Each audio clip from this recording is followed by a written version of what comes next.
आज हम लोग 12वीं के इतिहास का महत्वपूर्ण वस्तुनिष्ठ प्रश्न को देखते हैं। पहला प्रश्न यहाँ पे दिया गया है कि सिंधु घाटी के निवासियों को किस धातु का ज्ञान नहीं था, तो इसका उत्तर हो जाएगा लोहा का।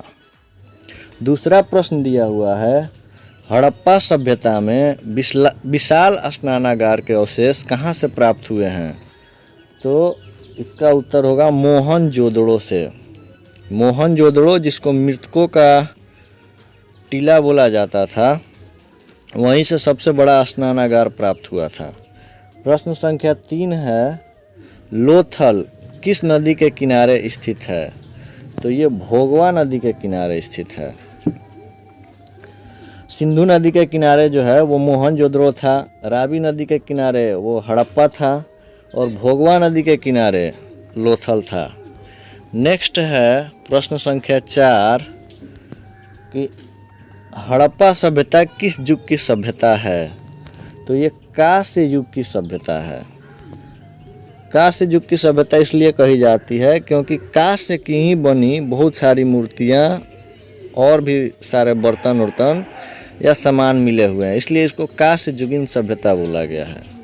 प्रश्न संख्या 5 कह रहा है इंडिका के लेखक कौन है, तो ये मेगास्थनीज थे।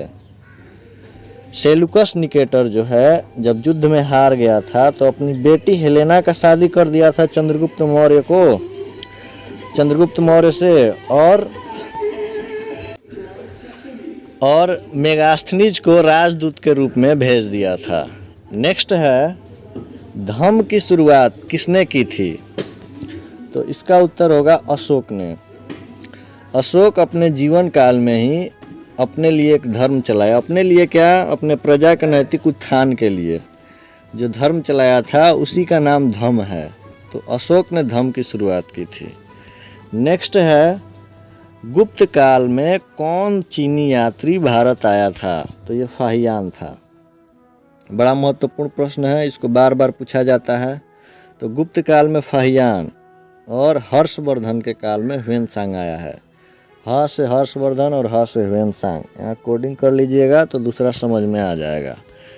नेक्स्ट है यहाँ पे पुराणों की संख्या कितनी है, तो पुराणों की संख्या 18 है।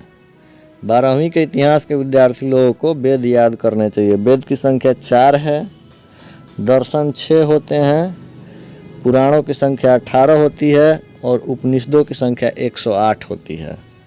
नेक्स्ट है महाभारत की रचना किस भाषा में हुई, तो रचना संस्कृत भाषा में हुई है और वेदव्यास जी ने किया है। नेक्स्ट दिया हुआ है 10 नंबर पे कि श्रीमद् भागवत गीता के महत्व पर किसने विचार व्यक्त किए हैं, तो ये ऑप्शनल क्वेश्चन है। महात्मा गांधी, विवेकानंद, बाल गंगाधर तिलक, तो इन सारे लोगों ने भगवत गीता पे अपना विचार दिया है, इसलिए इसका उत्तर हो जाएगा इन सभी ने। प्रश्न संख्या 11 कह रहा है यहाँ पे श्वेतांबर एवं दिगंबर का संबंध किस धर्म से है, तो श्वेतांबर एवं दिगंबर का संबंध जैन धर्म से है। पटना में जो सभा हुई थी वहाँ पे ये बट गया था 2 भाग में, श्वेतांबर और दिगंबर। नेक्स्ट दिया हुआ है महावीर ने पार्श्वनाथ के सिद्धांतों में नया सिद्धांत क्या जोड़ा, तो नया सिद्धांत इन्होंने ब्रह्मचर्य को जोड़ दिया। पहले से 4 था ही, सत्य, अहिंसा, परिग्रह, हस्ते, और 5वां इन्होंने जोड़ा ब्रह्मचर्य को। महावीर स्वामी जैनों के ये 24वें तीर्थंकर थे, पिछले वीडियो में बताए भी थे। और जैन धर्म में श्वेतांबर दिगंबर हो जाता है और बौद्ध धर्म में 2 बढ़ जाता है, हीनयान और महायान। एक और आता है वज्रयान भी, लेकिन 2 ही का चर्चा होता है एग्जाम में, इसलिए बच्चों को ये सब याद रखना चाहिए। नेक्स्ट दिया हुआ है यहाँ पे आइन ए अकबरी के लेखक कौन है, तो आइन ए अकबरी के लेखक अबुल फजल जी थे। आइन ए अकबरी में बहुत सारी जानकारी दी गई है अकबर के काल की, उसके जन्म के पहले की भी जानकारी है, जन्म से लेके, और पूरा का पूरा काल लगभग इस बुक में दिया गया है। नेक्स्ट है यहाँ पे तंबाकू का सेवन सर्वप्रथम किस मुगल सम्राट ने किया, तो ये अकबर हो जाएगा। और अगर पूछ दें कि किस मुग़ल सम्राट ने इस पे पाबंदी लगा दी तो ये जहांगीर हो जाएगा। नेक्स्ट दिया हुआ है कि अकबर ने टोडरमल को दीवाने अशरफ कब नियुक्त किया है। तो अकबर ने टोडरमल को दीवाने अशरफ 1582 में कब नियुक्त किया है, 1582 में। नेक्स्ट है यहाँ पे कि भारत का प्रथम मुग़ल शासक कौन था। तो भारत का जो प्रथम मुग़ल शासक था वो बाबर था। कौन था, बाबर था। 1526 ईस्वी में जो पानीपत की लड़ाई हुई थी उसमें इब्राहिम लोदी को हराकर और मुग़ल वंश की स्थापना बाबर ने किया था। तो इसका सही उत्तर हो जाएगा बाबर। 17 नंबर सवाल है कि फतेहपुर सिकरी को किसने राजधानी बनाया। तो इसका उत्तर हो जाएगा अकबर। अकबर जब गुजरात के अंदर मालवा विजय किया तो मालवा विजय के बाद इसने फतेहपुर सिकरी में बुलंद दरवाज़ा का निर्माण करवाया था। नेक्स्ट यहाँ पे दिया हुआ है कि अकबर ने दीन इलाही कब प्रारंभ किया। तो इसमें तो ऑप्शन 1581 दिया है, लेकिन बुक जो है भारतीय भवन का उसमें 1582 दिया हुआ है। 1582। 19 नंबर सवाल दिया हुआ है कि औरंगजेब ने अपने जीवन का अंतिम भाग बिताया।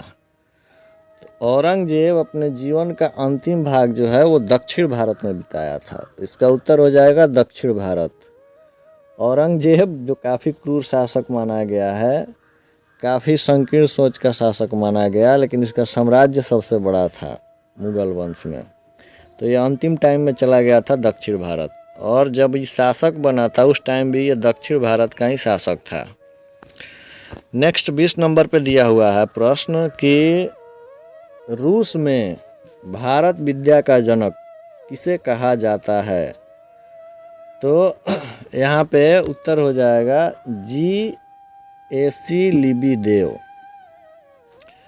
नेक्स्ट है 21 नंबर सवाल कि हम्पी नगर किस साम्राज्य से संबंधित है। तो हम्पी नगर जो है विजयनगर साम्राज्य से संबंधित है। विजयनगर का अर्थ होता है विजय का नगर, और इसकी स्थापना 1336 ईस्वी में हुई थी। 2 भाइयों ने किया था, हरिहर और बुक्का ने, और उन लोगों ने इस वंश का नाम रखा था संगम वंश, पिता के नाम पे। तो 12वीं के इतिहास के छात्र के लिए काफ़ी ज़्यादा महत्वपूर्ण है विजयनगर साम्राज्य। तो हम्पी वहीं थी, ये पंपा देवी के नाम पे पड़ा था नाम इसमें। नेक्स्ट पूछ रहा है 22 नंबर कि गोपुरम का संबंध है। तो गोपुरम का संबंध जो है वो मंदिर से है। गोपुरम का संबंध मंदिर से है। मंदिर, दक्षिण भारत में जो भी मंदिर होते थे उसके प्रवेश द्वार को गोपुरम कहा जाता है। और कितना बार ये पूछ चुका है 12वीं के बोर्ड के एग्ज़ाम में, इसलिए इसको ध्यान से याद करना होगा। गोपुरम का संबंध तो मंदिर से, कहा किसको जाता था तो मंदिरों के प्रवेश द्वार को। नेक्स्ट है कि निम्न में से महिला संत थी।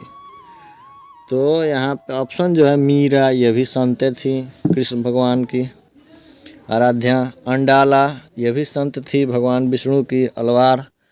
और कराईकल ये भी संत थी। तो इस प्रकार से इसका ऑप्शन हो जाएगा इनमें से सभी। और नेक्स्ट दिया हुआ है यहाँ पे कि तलवंडी किसका जन्म स्थान है। बड़ा फेमस सवाल है। तो तलवंडी जो है गुरु नानक जी का जन्म स्थान है। 25 नंबर दिया हुआ है ख्वाजा मोइनुद्दीन चिश्ती की दरगाह कहाँ है। तो ये तो कई बार पूछ चुका है, तो ये अजमेर में है। ख्वाजा मोइनुद्दीन चिश्ती की दरगाह अजमेर में है। ये चिश्ती संप्रदाय के थे। प्रश्न संख्या 26 कह रहा है कि निजामुद्दीन औलिया किस सूफी सिलसिले से संबंधित हैं। तो ये भी चिश्ती संप्रदाय से ही संबंधित है। 4 को पढ़ना होता है इंटर में, चिश्ती, सुहारवर्दी, एक आता है नक्श और एक और चौथा आता है। तो 4 पढ़ना होता है। नेक्स्ट दिया हुआ है यहाँ पे कि इब्न बतूता ने अपनी यात्रा का विवरण किस भाषा में लिखा था। तो इब्न बतूता जो है वो अपनी यात्रा का विवरण अरबी में लिखता है। अरबी में इसका उत्तर हो जाएगा इब्न बतूता ने अपनी यात्रा का विवरण अरबी में लिखा। नेक्स्ट है कि अल बरूनी किसके साथ भारत आया। तो अल बरूनी जो है वो महमूद गजनी के साथ भारत आया हुआ था। नेक्स्ट है 29 नंबर सवाल कि संथाल विद्रोह किस वर्ष हुआ। तो ऑप्शन में तो 1853 दिया है, लेकिन सही उत्तर होगा इसका 1855-56 में। सिद्धू और कान्हू माझी जो है मिलकर संथाल विद्रोह का वो नेतृत्व किए थे। नेक्स्ट है 30 नंबर सवाल, कर्नवालिस कोड कब बना। तो ये 1793 ईस्वी में बना था। और 31वां नंबर सब प्रश्न कह रहा है कि महालवाड़ी बंदोबस्त किसके द्वारा लागू किया गया। तो ये बंदोबस्त मार्टिन बर्ड के द्वारा, किसके द्वारा, मार्टिन बर्ड के द्वारा लागू किया गया था।